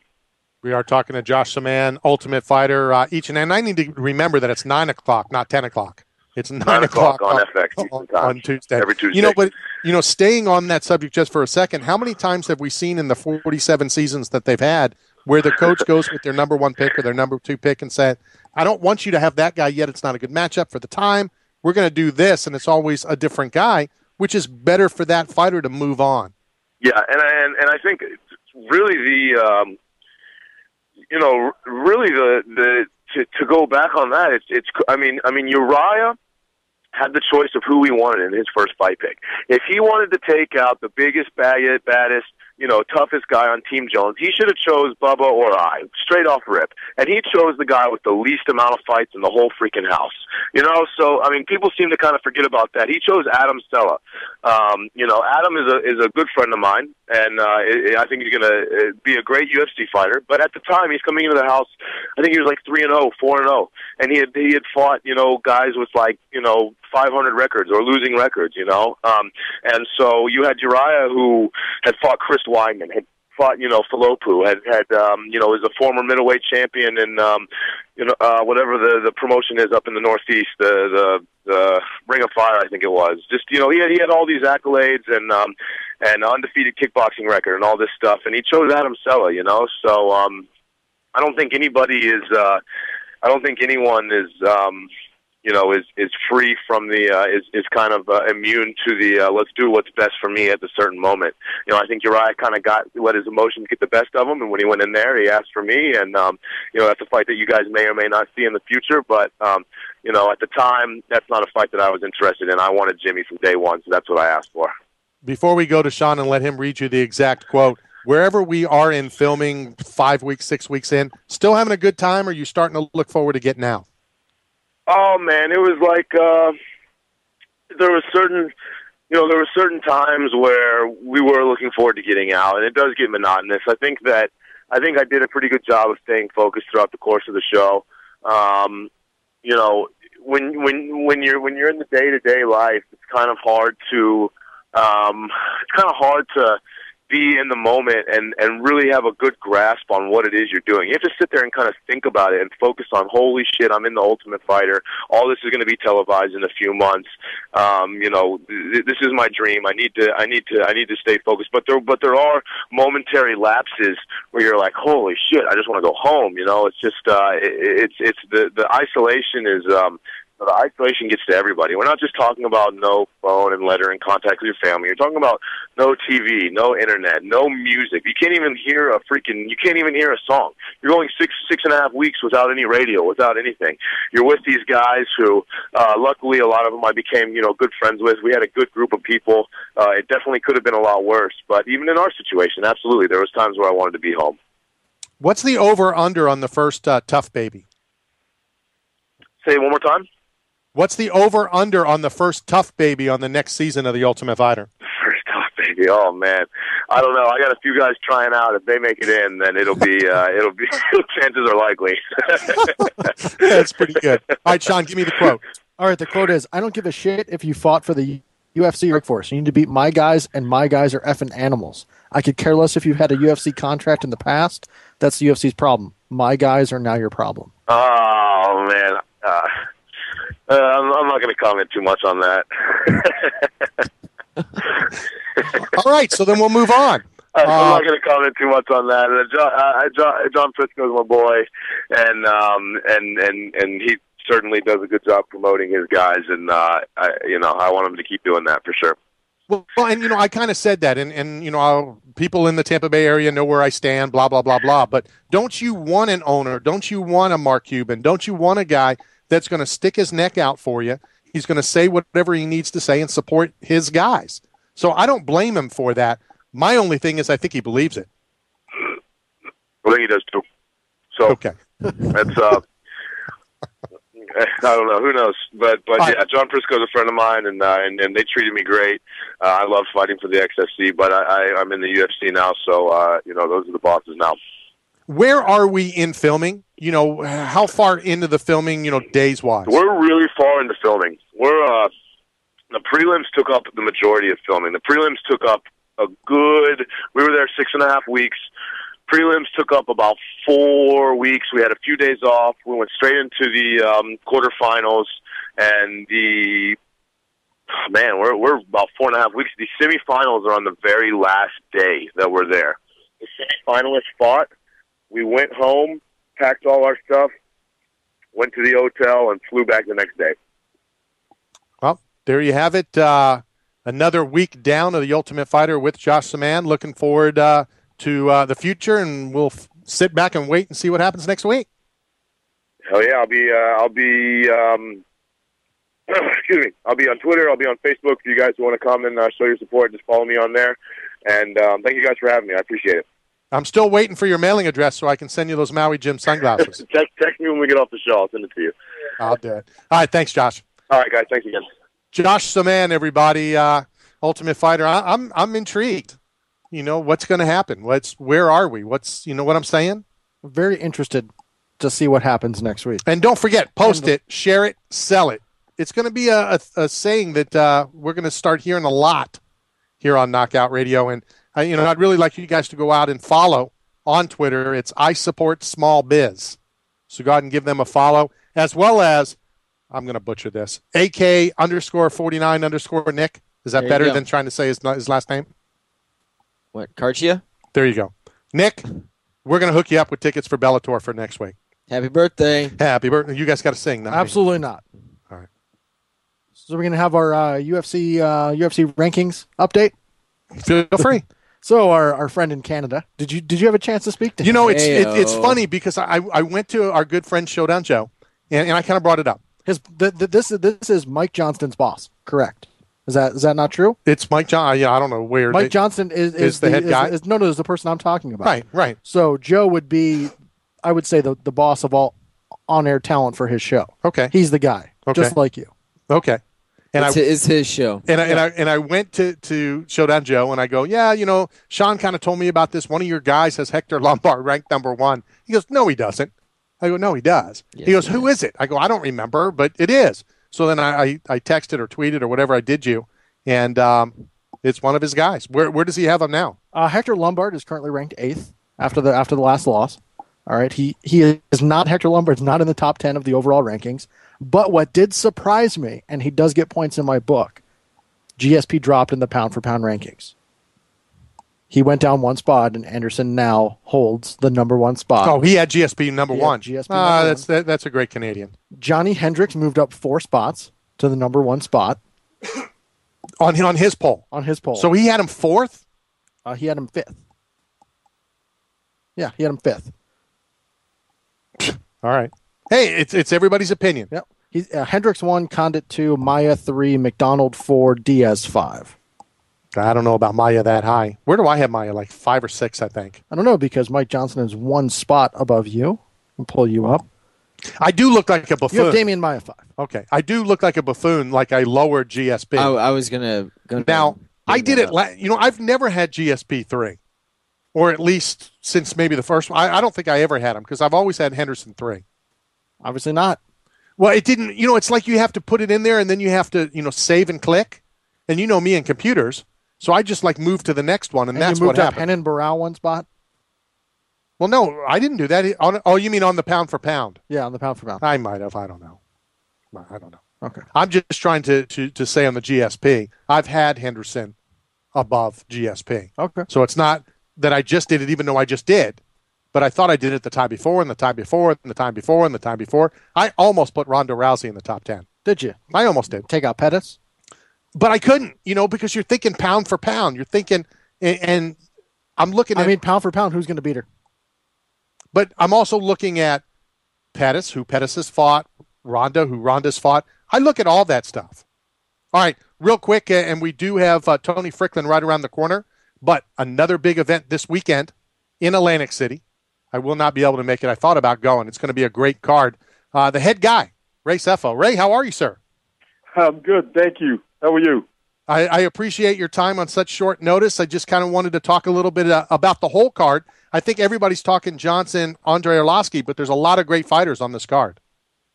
Well, yeah, that's right. Absolutely, there is a lot of great fighters, and it really is a stacked card. So talk to us about some of the guys that maybe Joe Public might not be aware of, but when they tune in, on Saturday, that they should kind of watch out for. Yeah, absolutely. We have a couple of young guys. I think probably early in the night will be guys like Brenton Henson, who I think is, he's a beast. And there's also, his opponent is great. Chris Wade is 5-0. Ozzy, of course, Igor Gracie's on the card as well. Cameron Dollar is, we all know what he brings to the table as well. Wade and Low. Rick Glenn, comes out of Rick, I believe is through Rufus's camp, and everybody's talking about this kid too. So his opponent Alexander Pimento, who's 12-0. So these are guys who really look out. Chris McGray and Danilo Belfort. So that's the prelim card, and they're all, the whole card itself. I'm excited to watch all these guys, and I can't wait for come Saturday night for sure. When we talk about a card like this, Ray, and a lot of times it's just exposure. It's getting these names in front of people that may not be, hardcore MMA fighters. You have a couple former UFC fighters, pretty decent names, Aaron Simpson, Josh Berkman. Got to be a fight that, a lot of people are looking forward to, to help bring people in to watch the whole card by those guys as well, correct? Right, absolutely. Everybody knows that the main event is Anthony Johnson versus Andre Arlovsky, and that's been talked about, Marlon Reyes and Tyson Nam. But David Branch, Porfirio, it's a great fight. Return of Porfirio, Aaron Simpson and Josh Berkman, both amazing guys, but also great fighters. Josh Berkman had a great outing in his last fight.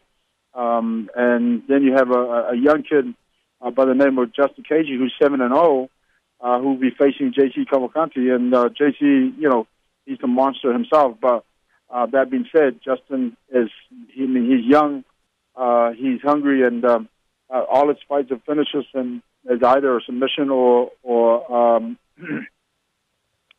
stoppage. So these, the whole card is stacked, and I'm really excited about it, and I'm really looking forward to the whole card. And of course, we haven't even mentioned yet live on NBC Sports. So again, it kind of opens up. That's the beauty of a company, a channel like NBC Sports. It's not quote unquote pay-per-view.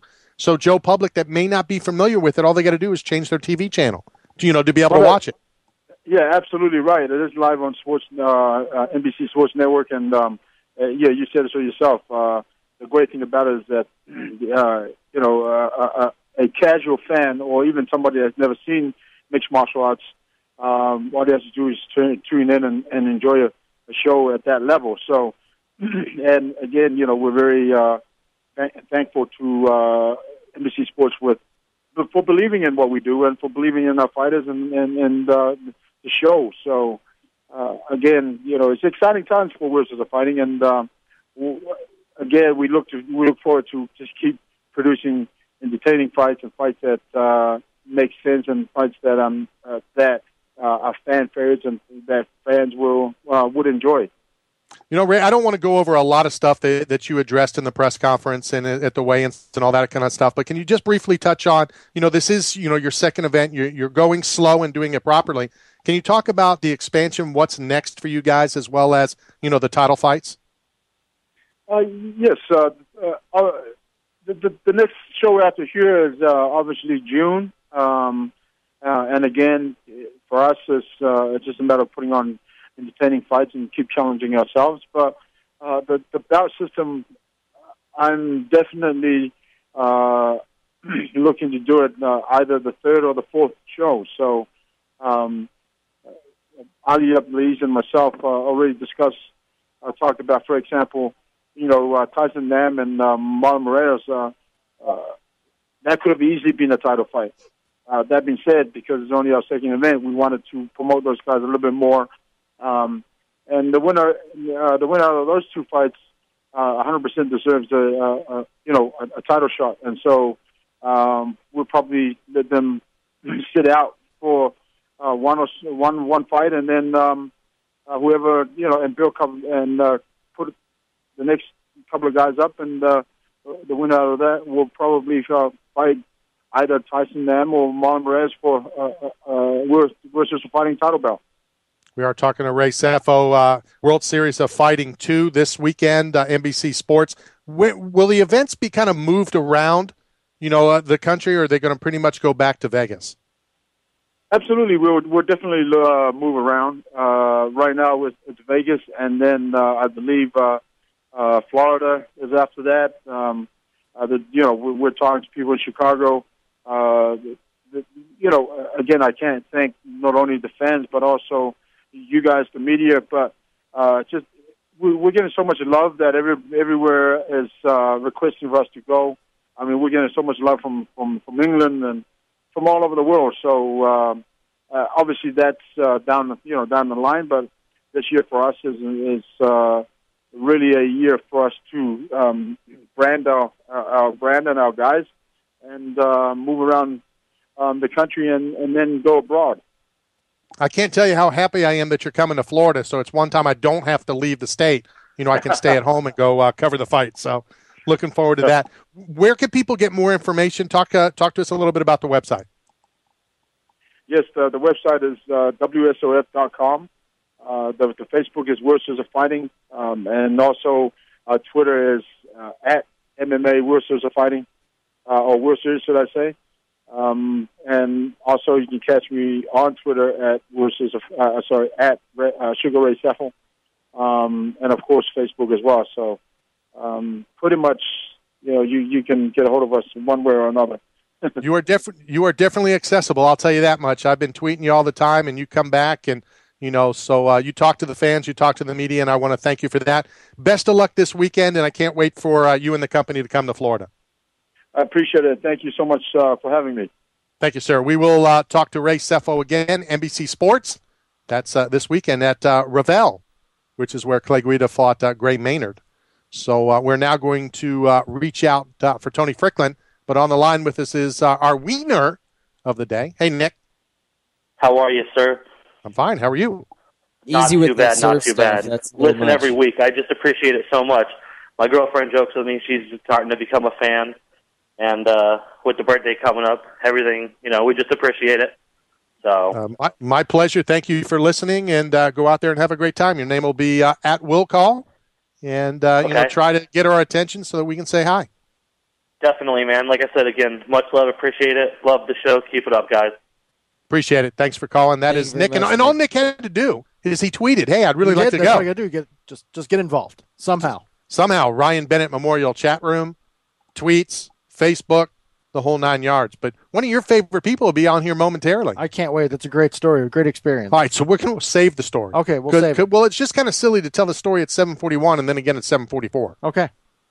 If you would have told the story an hour ago, That's okay. I can Would have hold been on. different. it would have been a tad different. But Tony Fricklin not only on the program momentarily, but more importantly, coming to the Tampa Bay area next week. Big fight. Well, every fight, I guess. I don't know. You haven't fought since 2007. It's a big fight. Get your foot back in, 6 years. I wonder Imagine why. that- Well, and I guess we'll that find out break. why. Man, I can't imagine having to you take a hiatus. Yeah, slightly. I guess that's the word to use. Some people go on vacation. Yeah. And Tony took an extended one. He went walkabout. But to be able to come back and have a fight in the first place, to be signed for a fight, and be expected to perform at this level is pretty impressive. All right, so the last fight was 07. His Against, next fight is next Thursday. Yeah. On the line with us, There we go. my good friend Tony Fricklin. Tony, how are you? Good, Randy. How you doing, buddy? I'm excited. Sean's like, we started to go over, next week's Bellator, and he goes, who's on the card, right? I go, no. He goes, Tony Fricklin. I go, what? So yeah, I'm excited, man. I'm excited. I'm just blessed to be in the position to do it again. 07 was your last fight. What made you decide to, come back? Honestly, it's one of those things. I've always used martial arts as a way to hold myself accountable and keep myself on the straight and narrow. And it's always just been something to keep me out of trouble and keep me fit and keep me healthy. And nowadays, since I've been a coach for so long, and I've pretty much seen everything in the sport, I know there's some great wrestlers and some great strikers and all that. But as far as the technical details of the sport, it's still pretty much meat and potatoes. And I'm in my 30th year of martial arts, and I started when I was 12 years old. And really, there's not a lot of people doing what I can do. As long as my body stays healthy, I was always going to stay in the sport. I wanted to be the first Randy Couture and Dan Henderson, going beyond my years of 40. I planned that when I was in my 27th year, going into UFC 14 when I was 27. I said, I'm going to be doing this for a long, long time. I had some injuries. I had to step back for a while. Those injuries are in check. I'm a lot lighter. I'm about 30 pounds lighter. I'm fighting at 155, and my body's taking care of itself. I got a great team around me, and basically it's because I'm putting the kids, I'm putting some of these kids to shame that are going into the big shows. I go, you know what? I got a wife. I got a kid. I got a family to take care of, and spiritually for me, retirement is not good for me. So I need to keep my feet in the pool. You know what I mean? Sure. Before I let Sean tell a story that he's told for I don't know how long, it's been 10 years or so. Since 02. Since 02. So he's going to tell a story in a second. But tell me, how did it go? Did you contact them? Did they call you?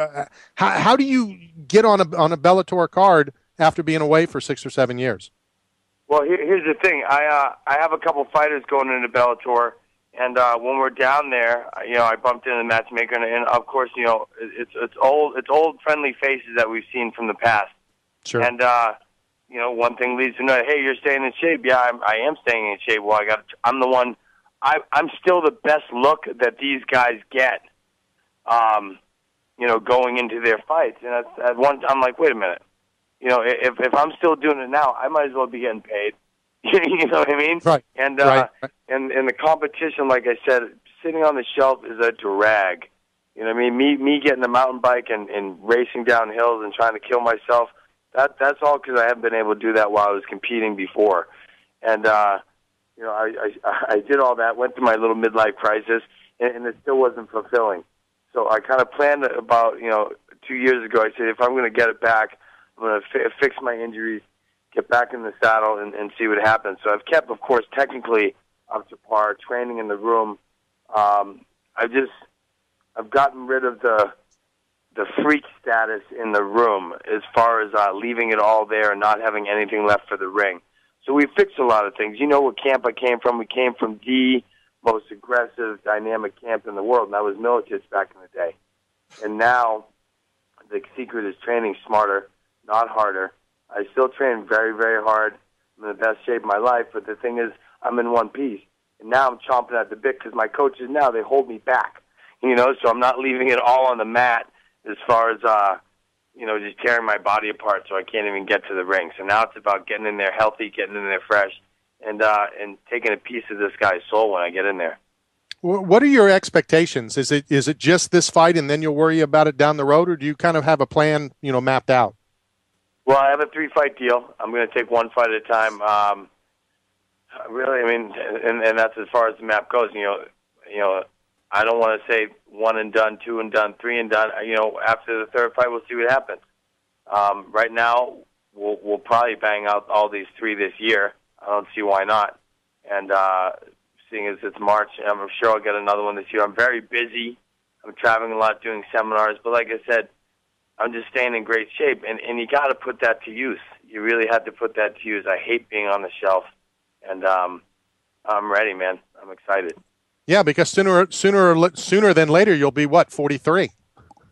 I will. My birthday is next Tuesday on the 26th. I'll be 42 years old. And I asked, in October, I had a fighter down there in Bellator in Florida, and I said to the matchmaker, Zach Light, I said, you know what, how about giving an old man a birthday present coming up soon? He said, well, you look like you're in shape. Are you serious? I said, I sure am. He said, well, give me a shot around Christmas time. Let me know that you're still serious, and we'll start looking at some opponents. Well, I made that call 2 days after Christmas, which his family and him hope they had a good Christmas. He said they did. And I said, now let's talk about me. And he said, you're still ready to go? I said, all right. He said, well, just guess what? You're going to get this win. We're going to go for this. And after that, it's open season. They're going to be coming for you because of where you've been and who you are. I said, I welcome that challenge. That's all I want in life. I have to be challenged myself constantly. Speaking of challenge, little story that Sean has embedded in your brain. It is. It's still one of the greatest experiences that I've ever gone through. Well, London, England, we were there for UFC 38. Matt Hughes, Carlos Newton. We're walking down the street, a group of like 8 people. All Milicic guys. Tony Fricklin and myself in the back of the group when a homeless person asked Tony for some change. But he kind of was a little aggressive, though. He goes, change? And the quote from Tony was, I'm all set, thanks. And then it was, hurry up, let's get back up to the group. Well, I stole that from someone else. Someone's mother had used that way back in the day, and I just thought that was priceless. A little mean and not very heartfelt, but man, it just seemed like the right time. I'd never used it before, and it just seemed to fit. But sorry, whoever that guy was, and I didn't have any change. Of course, my story of Tony Fricklin in England isn't as nice, because what I vaguely remember was we were in the training room, and I knew nothing, and Sean knew even less. So we each got to roll with different people, and I rolled with Matt, and I think you even rolled with Tony a little bit, and then they had me roll with Sean, and I kind of kicked Sean's ass a little bit. And it pissed Tony off, and he's like, now you and me, we're going. I'm like, what are you talking about? I don't know nothing. And you kind of got mad at me. Well, you can't pick on the little guys, right? I guess. I learned my lesson. Do you remember what Sean looks like? He is not little. Well, yeah.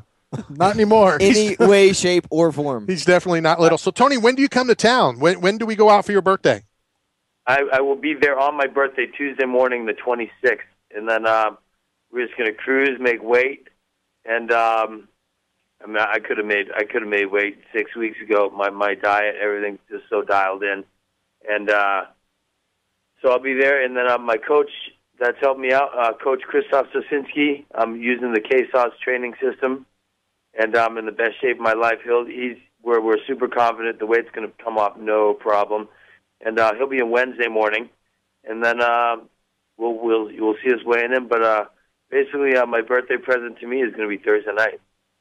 Well, and I'll change it because obviously we can't go out and grab food or grab anything like that because you have a fight. Right. But I think for old time's sake, Tony, I'm going to need to come down and we'll do a little training or something. I'll help you lose a half an ounce. Sounds good. Well, I hope you're as excited as I am. Was excited about Bellator, and then when I found out you're on the card, it's taken it to a whole new level. I'm really excited, to see you again. I'm really excited to see you back in action. I appreciate it. I just want to say one thing. I mean, I wouldn't be getting back into the sport if I wasn't competing at the highest level, and Bellator is that highest level. Of course, other than the UFC, it's the biggest show out there. It's got the best athletes, the best talent, and the best production. The tournament style is amazing. I'm just getting my feet wet again, so I'm not in the tournament, although we'll play that step by step. But it's just one of those things. I mean, I've fought in every major organization in the world right now, and that's been my goal is to be out there and compete amongst the best. So I'm psyched, man. And to be honest, Tony, I think it says a lot about you because you are in one of the top organizations coming back after X amount of years. It could have been, the LMNOPs that we talked about in the first hour. So I think it says a lot about Bellator and a lot about you. So really looking forward to it. Best of luck. I know you've got about a week of training there out in Vegas, and then we'll see you here in the Sunshine State in Tampa next week. All right, brother. Hey, Randy, I appreciate everything. We'll see you next week. Tony Franklin, everybody. And I'll tell you what, I am more excited now, well, about an hour ago when you told me Tony was on the card because it kind of slipped through my fingers when I looked at the card. We have one more pair of tickets to give away. One more pair. All right, so you know what to do. Do you want to do them today or do you want to save them for next Wednesday? Let's do a last-minute one. Let's last minute. That's tough for people, though. For next Wednesday. It's a late card. You got work. Some people got work on Friday. Well, what does that mean? Yeah, how does that affect when we give them away? We're going to give them away Wednesday. The event's on Thursday. If you need to take time off work, you got to get it. Some people need to request that a little bit in advance. All right. All right, you have 3 minutes, 2.5 minutes. Hey, tweet. We're on Twitter all the time. We are on Twitter all the time. At Knockout Radio, at KO Wags. But you also, in order to register for a drawing, and we'll have a drawing later tonight, you need to send us a tweet, that you want tickets, why you want tickets, whatever. But you also have to follow I Support Small Biz on Twitter. I'm excited to see David Rickles and his beard compared to mine. That's what I'm looking for. Yours isn't bad. Yours isn't the Hendricks beard on Twitter anymore. Yeah, but look at his. His isn't that bad, but it's substantial. All right. I know we only got about 2 minutes left. Anything in closing that we didn't touch on? That we didn't. Tough 18. I mean, we didn't really talk about that at all. That's kind of a significant deal with Rousey coaching one side and then they'll be the first tough baby. There are people that are convinced. There are people that are convinced that somebody will come out of that. I think there's nothing else to do in the house. It's called making your own fun. Other cardio. Yeah, they'll always be in shape. We got time to talk about that. It was a breaking story when it was announced, and there was kind of rumors about it in Montreal all day. I'd heard that there were going to be women on the in the house. So if women are in the house, it's almost a no-brainer. Right. You gotta pump up a fight somehow. What about LeVar Johnson getting flagged for some elevated testosterone levels? Was it big at all? Have you seen him? Well, more higher than he should, but I thought it was interesting. They really didn't say what happened. It was just that, and it wasn't even an elevated TE ratio, the testosterone to epitestosterone. They never really gave. What I want to know real quickly before we're out of time is what will be the difference in Johnson's weight to Orlovsky's weight? How much heavier will Orlovsky be than Johnson? Thoughts? You think he's going to be heavier? Oh, yeah. And if he's not, then that needs to shut people up anyway that have been bitching that Johnson's a welterweight. I mean, he's a welterweight that never made welterweight. That's the thing. I think that if he cuts down to 205, then he's going to be able to put on some weight pretty quickly. I think Johnson comes in 6 pounds heavier. Wow! So wow. I can't wait for Friday. So we'll find out at weigh-in, and then, of course, Saturday on NBC Sports. Want to thank all of our guests. Twitters, at Knockout Radio. Sean KO Radio. At KO Eggs. Liar, it's at Juicy Onion. We'll see everybody next week. Ledge coming up next. Got no meaning, just